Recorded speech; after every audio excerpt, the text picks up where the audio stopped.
right, welcome. Hello, everybody. Welcome to Guitar Genius Chat. I'm Mike Philippov, of course, and today we are going to be talking about rhythm guitar playing. So this is kind of an under-practiced and underdeveloped skill for a lot of lead guitar players in particular, which is a big shame because I actually recently saw a John Petrucci interview talking about his songwriting in Dream Theater, and he said that for him, playing guitar is like 95% about rhythm and 5% or less about playing solos, which if you think about what happens when you play guitar on stage or in a band, for example, it really is pretty true. So, but it's not entirely the lead guitar player's fault for falling behind on their rhythm practicing because, frankly, many guitar teachers are not so good at breaking down rhythm guitar playing into a set of concrete, measurable, and simple skills that anybody can just sink their teeth into and work on. But fortunately today, I've got a very special guest who will be helping me do just that for all of you guys, my viewers. And I'm talking, of course, about my good friend, Mark Turco, who is a specialist in teaching rhythm guitar to rock players. Hey, Mark, how you doing? Hey, Mike, how are you doing today? Doing excellent. Glad to have you on board.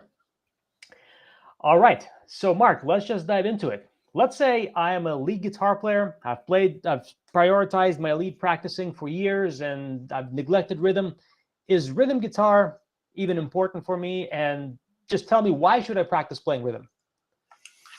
Well, you said it pretty much in the intro. I mean, 95 of your playing, if you were to be playing a song, most non-instrumental guitar orientated songs, 95% of it is rhythm. So that's why. I mean, 95% of what everybody hears you do is actually going to be rhythm guitar. So I would think that's pretty important. What do you think, Mike? I absolutely agree. And I got some funny stories I can tell you about this because when I said that it's neglected, the rhythm of guitar is neglected for many lead players, I was one of those lead guitar players. And in fact, I was already playing guitar for like 7 or 8 years. My lead chops were pretty good. My speed was good and everything. But then I recorded some solo over a backing track, which I also recorded, and I sent that to a good friend of mine, whom you know, by the way, and he checked it out. He was like, yeah, the solo was good, but who recorded those rhythm tracks? They sound like trash. And so that made me realize that, yeah, I got to get my rhythm chops together as well. So I'm glad that we are talking about this now. So when it comes to like tight rhythm playing, this word playing tight is thrown around a lot, but what does it actually mean in concrete terms? What specific skills go into this? Well, I would say that the biggest thing you should focus on is changing your chord that you need to go to next on the beat as precisely as you can. That's basically by my definition of what playing tight is. Hitting the chord change exactly when you're supposed to without any excess noise. You know, that's basically it. If you could do that, then you're really playing tight. The problem is that whether you're rushing it or you haven't practiced it enough, I mean, really, it's precisely starting the note or the chord exactly when it's supposed to be happening, not before, not after, exactly when it's supposed to happen to be. Right.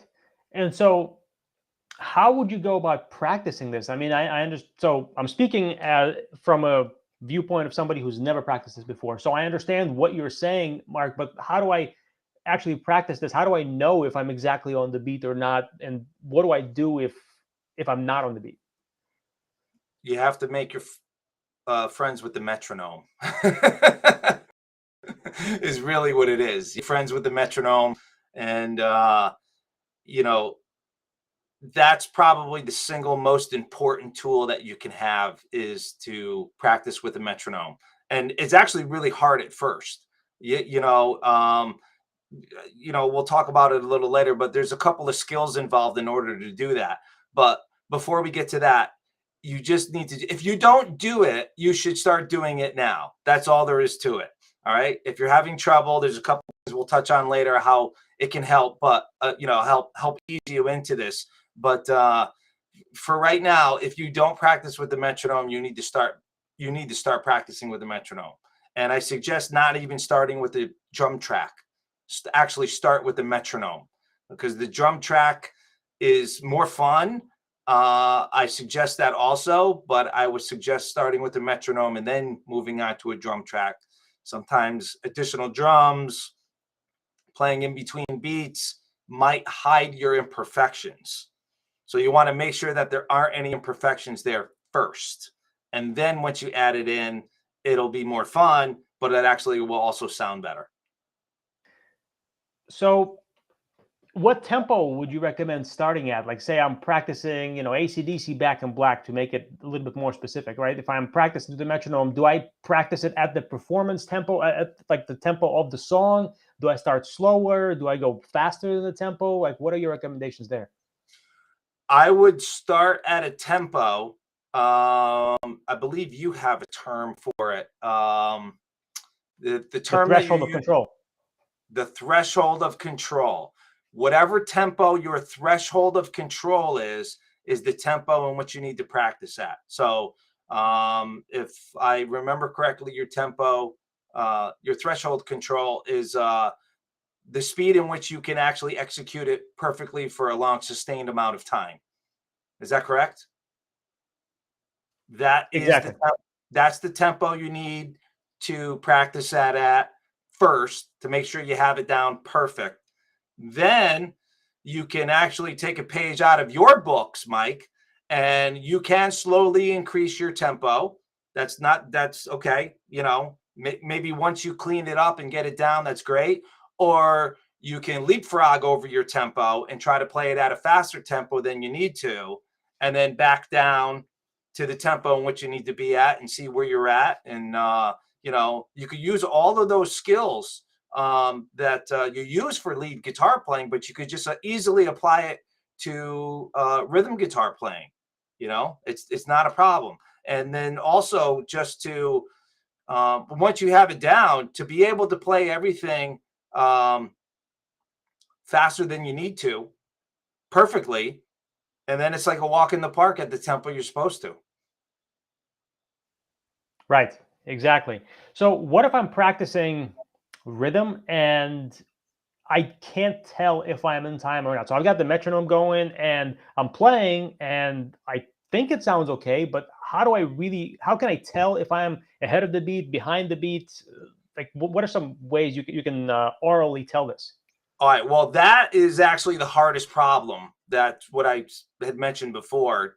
Playing with a metronome is very hard at first for some people. So, what I suggest that you do, of course, is play extra slow and to tap your foot as well in time with the metronome. If you play it extra slow, that gives your brain time to be able to hear yourself and be able to focus on the metronome. One of the hardest things is that you have to do things, you have to listen to two things simultaneously. You have to hear yourself and hear the click. But also, don't forget, you're also concentrating on the physical aspect of playing. So there's a lot going on. So your brain doesn't have the bandwidth when you're learning to be doing it at tempo. So you really, really, really need to slow it way, way, way, way down and develop the skill of listening while you're playing, because that's really one of the most difficult things to do. But you can't do that at your tempo that you're supposed to be playing at. You need to slow that way down. Just like anything, when you're learning it, you actually really need to slow it down so you have time to think. You have to have time to be able to think, because if you don't, then you're really not learning it. Yeah, this is where a lot of the overlap happens between the things I talk about with the lead guitar stuff, as you are describing with the rhythm. You need to give your brain time to think. Like in the case of lead guitar, I often talk about things like tension or string noise control, or also timing, by the way, which we'll touch on later, timing for lead guitar. When you play something, you got to give your brain the space to process, okay, I just played this. How was this? If I were grading this like on a checklist of things that are supposed to be perfect, like on a scale of 1 to 10, go down the list quickly, like the timing. Am I on the beat or ahead of the beat or behind the beat, and like check that off? Or is there any string noise? You check that off, and so on. So that's a really, really important skill, practicing skill that applies to anything. Rhythm, lead, doesn't matter. So what do you think, Mark, about recording yourself to then listen? It sounds like it would be a good idea to record yourself so you can then listen back away from the guitar, where you're detached from the actual act of playing. You can grade yourself better. What do you think about that? I totally agree with that. I think everybody should do that. The only thing that I would caution people to do is um, don't expect it to be great right at first. For some people, and that's totally normal. You're like every other human being on the planet, where what you're perceiving is what you're doing is actually better than what it is, as far as recording yourself goes. So don't be too hard on yourself. Just keep at it, so to speak. But it just might not be that good at first, and that's okay. At least you know where you're at, you have your baseline, and you know where to get better. The cool thing about learning how to play tight, is that it's almost like this invisible line in the sand. Once you cross that invisible line and you physically and technically can do one thing, then all of a sudden you understand what needs to be done in order to get to that point in any kind of rhythm that you're playing. So you just need to cross that invisible line once and really be able to nail it. And then you'll fully comprehend what it is that you need to do. So until then, you might kind of feel like a fish swimming upstream, or, you just don't quite understand what does that mean. But when it does click, it only has to happen once. Then you're going to have that for the rest of your life. That feeling, because it's more of a feeling than it is hearing. And so once you know what it feels like, then you know what the goal is for everything else that you do from there on in the future. Yes, and exactly right. And I would add one thing for people who are like really, really struggling with this that I found helpful, especially when I was taking ear training classes in college. They would have us like clap out the rhythm without any instrument, without no piano, obviously no guitar, nothing. So if you're struggling with doing even the basics of rhythm playing at super, super slow tempo, Mark, you can tell me what your thoughts are on this in a second. But like clapping the rhythm, I found to be really, really helpful, so you can internalize it better and then have an easier time translating this to the guitar. Have you ever done this, or have you taught your students to do this?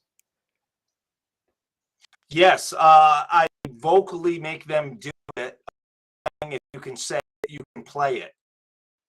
You have a basic strumming pattern that's just down, down, down, down, up, down. Just say we're just playing cowboy chord, first position. You can. The majority of my students who can, they can actually just guitar and play it. What For more difficult students, what I do is I have them actually clap along with saying it, and then usually by then they got it. Yeah, very cool, very cool. So we talked about timing a lot, but you also mentioned playing tight is about not having like string noise happening while you're playing, and these extra sloppy noises that creep into people's playing sometimes. Can you talk about what causes those mistakes, and how might you practice to get rid of them? Yeah, well, a lot of it has to do with string muting.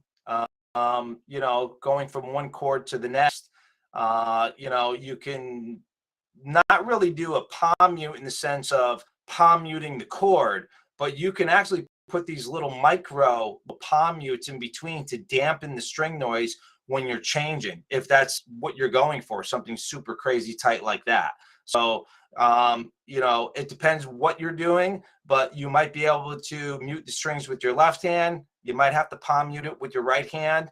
But pretty much that's actually a big, big, big, big culprit. So learning how to work this part of your hand, of your picking hand, is actually something that should really have a lot of attention paid to. That's where the majority of the string noise issues come from, is not being able to use your right hand effectively to just for a split second in between chords, because they could be going by really fast. You know what I mean? So it really is a skill that needs to be developed. It's not like it won't happen overnight, but every good player does it. So it's not like it can't be done.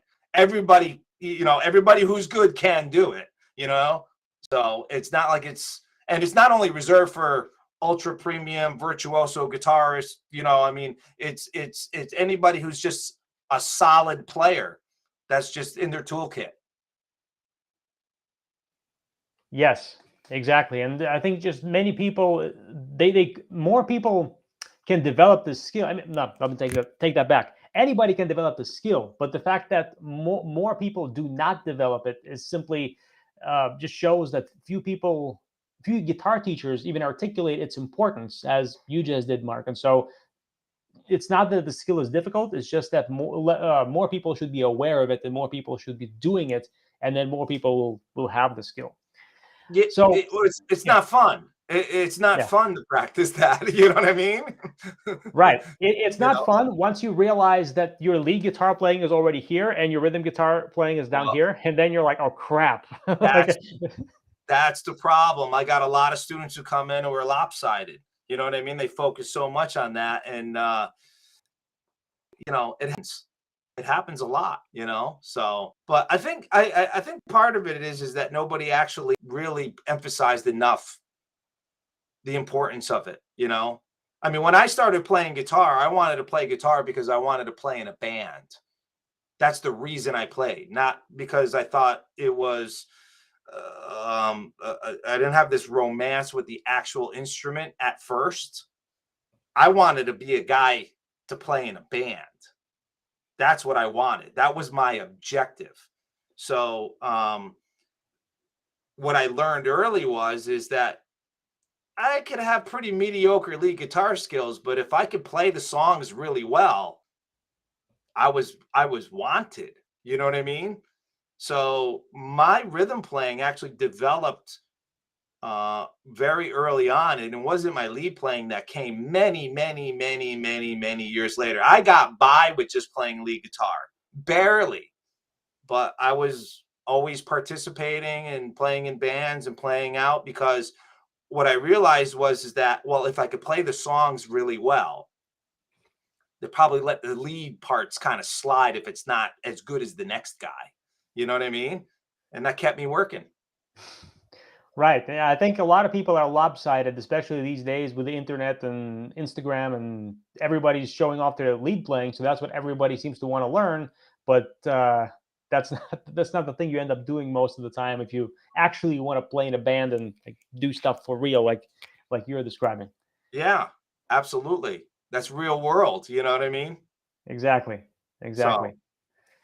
So how would you practice to get tighter without the metronome? So I know we talked about the metronome. This is not to say that you shouldn't practice with the metronome, as Mark said, and I will also add to that, you should be. But are there ways to also work on your timing and tightness without the metronome, and what might some of those things be? Yeah, sure, absolutely. One thing that you can do is you could go through whatever chords that you're going to be playing in a particular progression, and you want to do it in a rapid fire type fashion. Don't worry about the rhythm. All you're actually working on is the actual change. How fast can you get from one chord to the next? Okay. Now you're going to keep the chords, the progression that you're playing in the order that you're going to be playing it, but you will just rapid fire, rapid fire, rapid fire, rapid fire. Okay. So once you can get your changes down pretty well, then what you want to do, what I would suggest at least, is, let's just say it's a 4-chord progression. So you could switch between all 4 chords pretty quickly. Well, then you're going to go between your first chord and your second chord, and you're going to repeat that over and over again. But now the focus is to eliminate string noise just between the first chord and the second chord. Okay. And then you're going to go between the second chord and third chord. All right. And see if there's any string noise or anything that you need to eliminate there to clean it up. And then between the third and fourth chord, and then between the fourth chord, and then back to the beginning again.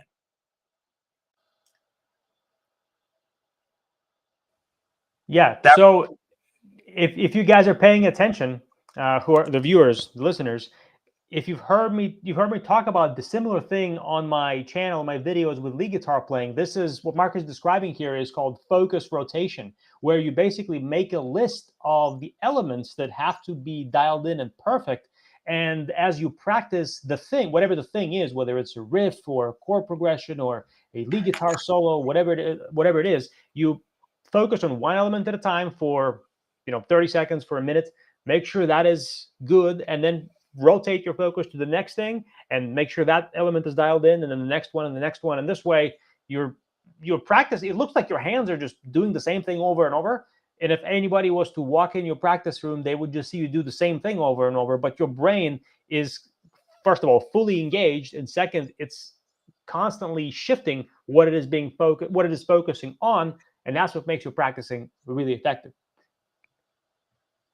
That's what you're describing, Mark. Is that right? Yes, that is exactly what I'm describing. Absolutely. You know what I mean? And also breaking it down into a smaller components. Don't try to make every chord change clean with a chord progression. One transition between the first chord and the second chord, and focus and keep repeating that over and over and over. You can never break it down to a small enough component. You really can't. I mean, in this case, whether it's two notes of or it's two chords, that's smallest.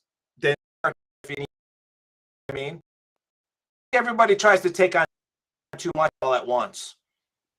They'll take a whole entire. Oh, I need to clean this up. No, you need to break it down into much smaller components than that.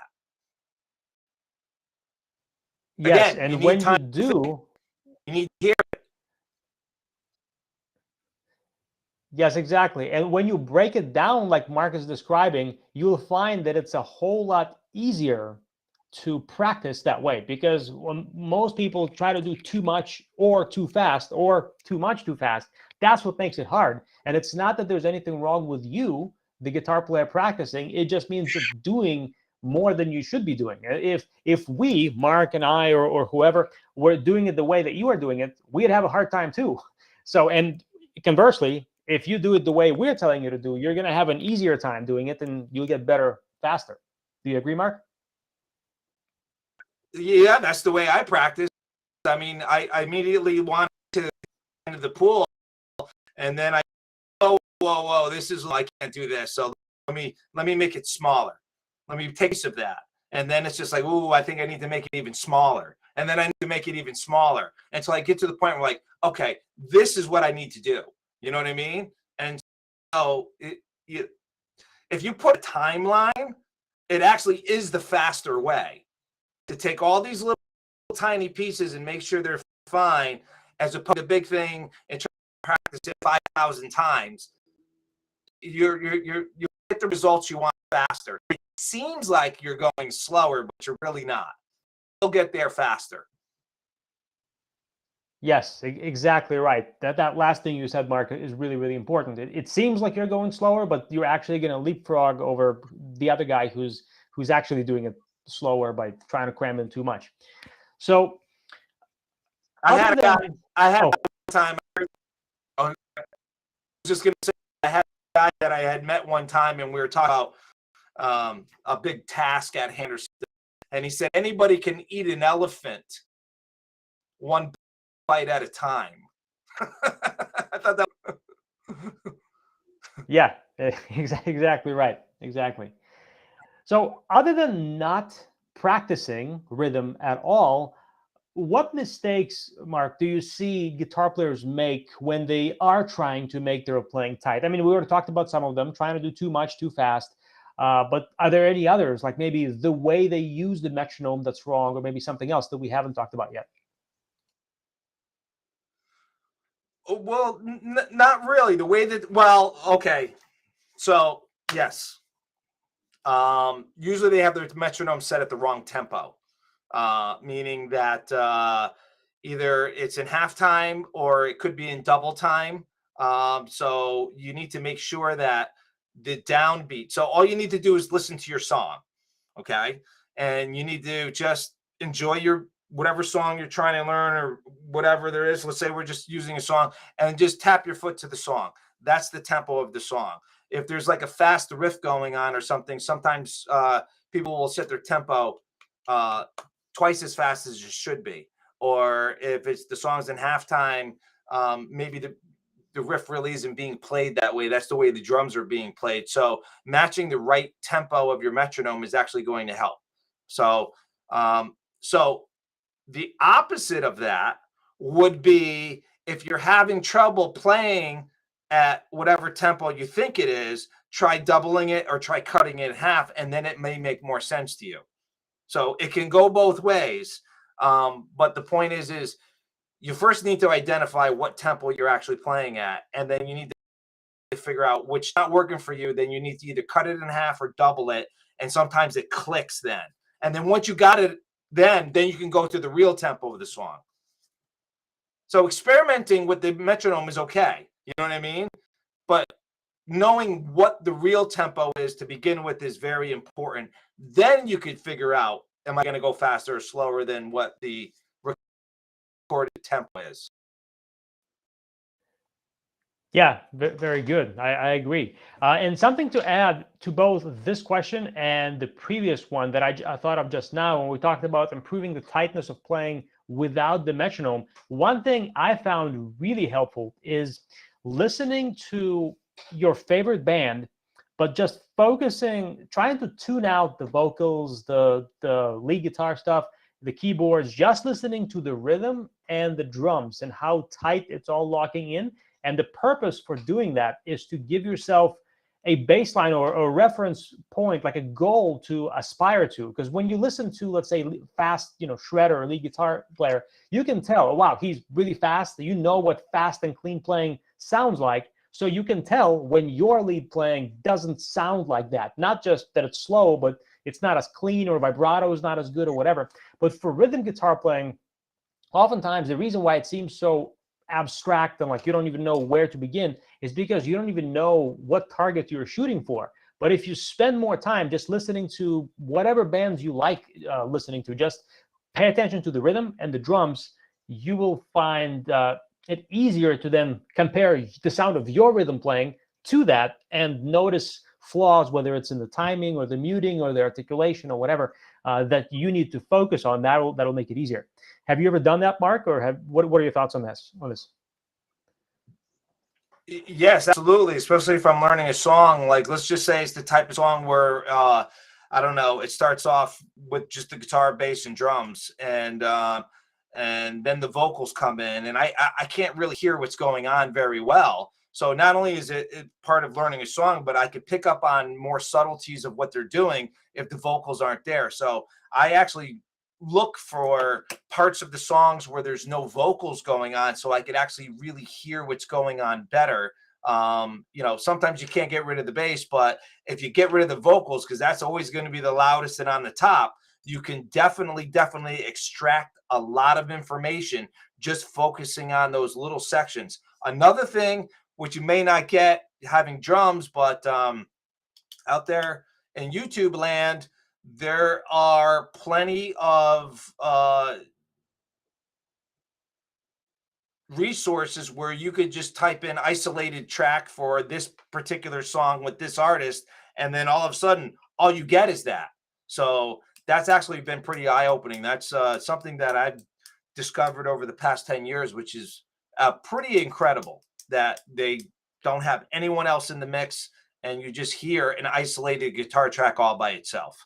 So, if it doesn't exist, yes, either mentally tune out the singer or, find a part of the song where it's happening, but there aren't any vocals going on.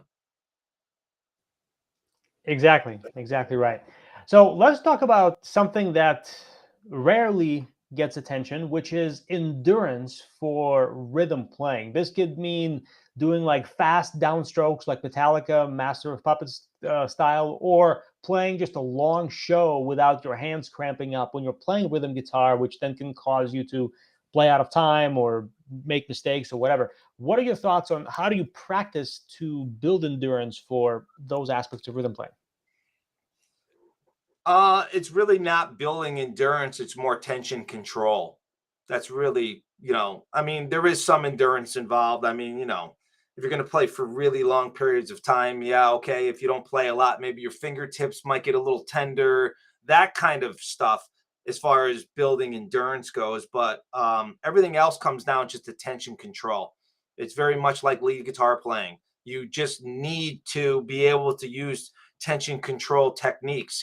First you need to be aware of where the tension is, and if you are a lead guitar player, which probably most of your viewers are right now, that where you experience tension may not be in the same area. So don't go looking for it while you're playing rhythm saying, well, my neck isn't getting tight, because that's where my necks get tight when I play lead. Well, guess what? You might be curling your toes, or tightening up your calf muscles, or having it in some other area of your body, because the mechanics aren't identical of what you're doing. So the tension might be manifesting in a different area of your body. So locating where that is first is something that you should do, and then start working on that.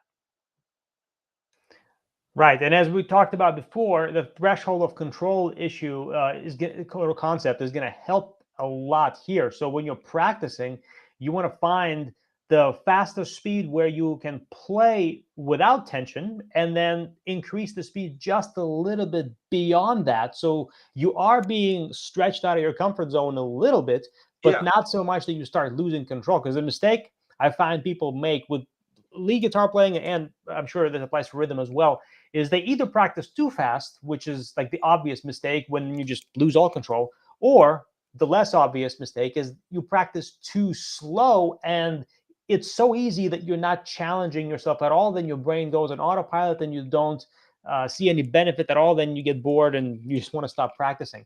Do you find the same thing to be true in rhythm playing, Mark? Exactly the same.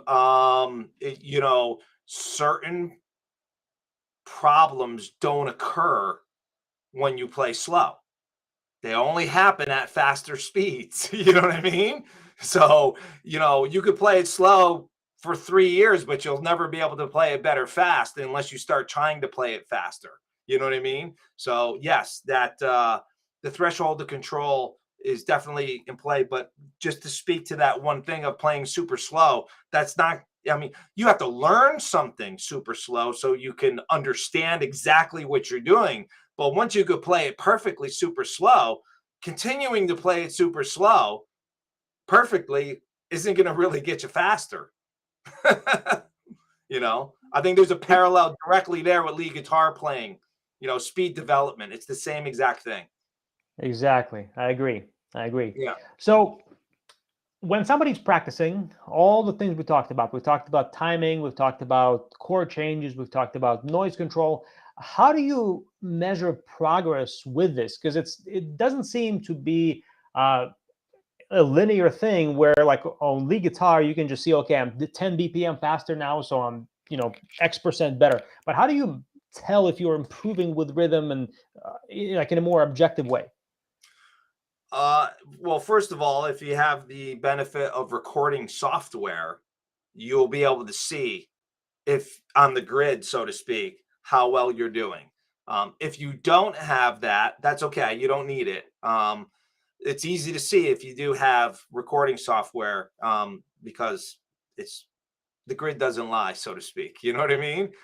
But if you don't have it, like you had said earlier, just recording yourself and listening back objectively, right? Taking notes of tempos, keeping records of multiple recordings as you're working on it. And so you could sit back objectively and say, okay, well, here's my starting tempo, and I could hear myself getting better. Now here's my next tempo. Oh, it's not so great, but after however many takes, you're sitting back objectively, not with your guitar. You shouldn't even have your guitar in your lap. It should be on the stand. You should be 100% focused to listening. You know what I mean? No distractions. But as your tempos go up, have many, many recordings and listen through. As the pages of the calendar turn, you will see progress. As long as you put the time in, you'll see progress. So tracking your tempos and then having a library of audio recordings that are dated to show you so you can go through. Yes. And one other thing that's really, really helpful, obviously, is getting feedback on your playing from somebody who has a better ear than you are, than you do currently. So obviously, Mark, you teach rhythm guitar lessons. So I imagine your students often come to you to get feedback on their progress. And so that's another really, really simple thing, a really powerful thing anybody can do. And to add to what you said about listening to yourself, use headphones. Don't just listen through computer speakers, because then the distance between the computer speakers and your ears is going to muddy up some of the nuances that you would be able to pick up on very easily. Even if you got like cheap earbuds, but they go directly into your ears, you'll be able to tell much better. Yep, I totally agree. Yep. So what about practicing rhythm and lead guitar, combining or switching back and forth between the two? We actually have a question here from Joe. Hopefully, I'm not going to butcher your last name. It's Veledingham. Hopefully, I said that right, Joe. He said he has a difficult time switching from rhythm into fast lead. Too much tension during rhythm, most likely. So, Mark, what are your tips for practicing switching between rhythm to lead or from lead to rhythm? It's all about practicing the transitions. It's not about playing a rhythm for an extended period of time and then trying to switch to lead and play lead for a long period of time. You need to isolate the transition.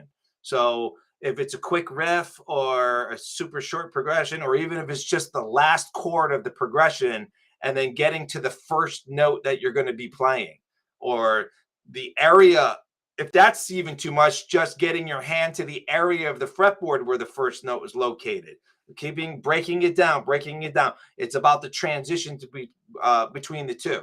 You know, you need to pay specific attention to your picking hand, because if you have one way of typically playing rhythm and then one way of playing all your leads, that's okay. But just be aware that your hand needs to shift or change or do whatever it needs to do in that moment of transition.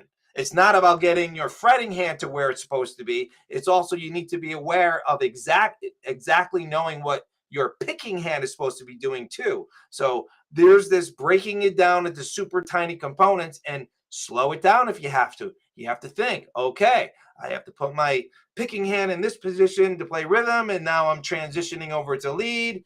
And you know, slow enough to narrate yourself, that's slow. If you need to do it, you go that slow. You know what I mean? So precisely knowing what your right hand and left hand is doing right before the transition, during the transition, and then once you get to your new location for your different skill, you need to know exactly what's going on there too. Yeah, I like what you said about being able to narrate what you're doing. That's going to automatically slow you down to the right to the right tempo. So because if you can't narrate in real time, where basically you are like a teacher explaining this to somebody else what you're doing. Yes. If you're not, you need to be able to do it that with understand it with that amount of clarity. That's when you'll be able to actually practice it correctly. Like for rhythm guitar, pickup selector, often you're often going to be switching between from bridge to neck pickup when you are switching from rhythm to lead. So that's like an element you got to be able to narrate and visualize in your mind. Hopefully you've got a guitar where the pickup selector is where it should be, like within the reach of your pinky, and not like at the top where the strap locks are. So that's another element that goes into it. So hopefully that helps to you, Joe, about your question. But Oh, just to speak to the pickup selector, it's what you're talking about, like a Les Paul style guitar. yeah. Well, it's not in a convenient location, but there's lots of really, really good players who have made it work for them. So if you do have that type of guitar, watch some of your favorite players that have less pulse styles and watch how they incorporate it in and how seamless and flawless it is. It is extra movement, but those guys figured it out and they integrated it into their playing. So, it's not, all hope is not lost if you don't have something you can flip with your pinky, but just watch the pros. They've got it all figured out. True. Yep. Exactly. It's a skill in and of itself, basically. It That's is. what Mark and I are trying to say. It really is. It really is, especially when you're moving it further away than just a flick of a pinky. Exactly. You know, Yep. Yep. all doable though. All doable. I agree. I Yep. agree. So, Mark, what if somebody's playing lead guitar, and what I find some students they've ignored rhythm and timing for so long that even their lead playing is not on time. Like they're playing 16th notes, but like the click is over here, their notes are consistently like over here. So, what are some tips you may have for practicing getting lead guitar in time? Well, I would have to definitely say what I believe I learned from you, Mike. And this is basically one way that seems to work well is to accent every fourth note, every eighth note, so you know where you are in your sequence. You know what I mean?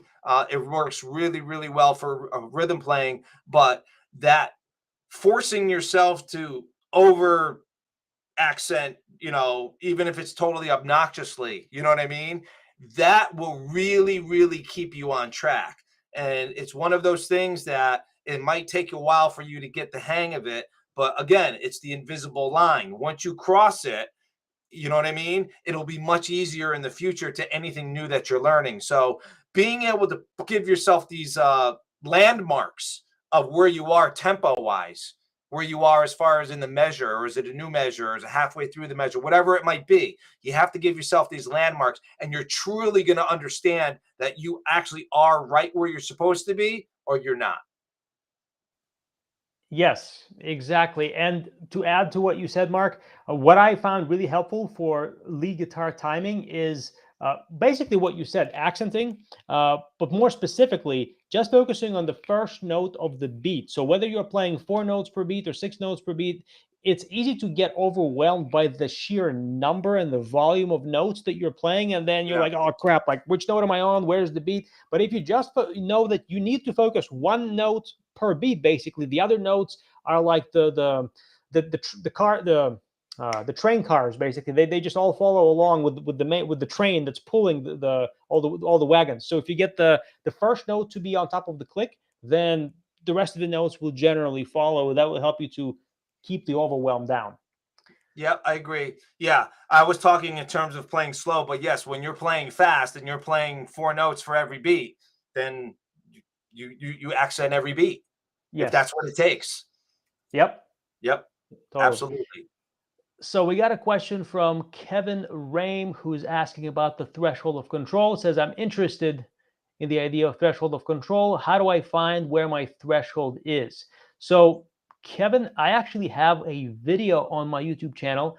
I forget the title of the video, but I believe the thumbnail, the picture of the video says, always play at this tempo or something like this. So if you look on my YouTube channel, it was like within the last 2 or 3 months that I posted this video. I think you should be able to find it. But Mark, on your end, what are some tips you have that you give to your students for how to find that threshold of control? It's more or less of that comfortable speed. If you need to slow it down to the point of, yeah, okay, I could do this comfortably, then that's your threshold of control. Don't try to play it at the tempo in which that the song was written or the riff or whatever. For me, threshold of control is whatever comfort level I'm at. You know, whatever that might be. I need to establish my baseline. You know. Right, and I would add really quickly, just the simplest way I could explain how to find the threshold of control is to work down instead of up. So most people they start slow and start getting faster. I suggest starting fast. When I say fast, I mean like at the performance speed or the speed you think you'll need to be able to do it at, and just work down until you find where it starts to become too easy. And then you're like within a small margin of the threshold, and then you can just go up a little bit, and then you'll find it. So work down instead of up. That's the simplest way to put it. All right. So Mark, you have a Facebook page where people can follow you to get more tips and updates from you. Is that right? Yes, absolutely. So I got the link to it in the description of the live stream of this video that you guys are watching, and I also putting a slide up here. It's facebook.com/rhythm guitar lessons. Mark has a bunch of great stuff there, so you can guys add him there and follow him there. And I also have a resource for lead guitar playing. This is my speed building masterclass called Guitar Speed Formula. What it basically is a way to build speed without having to start slow and gradually increase the speed in small increments, because as we've kind of discussed throughout this talk today, it's not always the best way to build speed. There are better ways to do it, and this is one of those ways I like a lot. So this is completely free. Just enter your email address. I'll send you the video for free. So Mark, let me go back to you here. Awesome.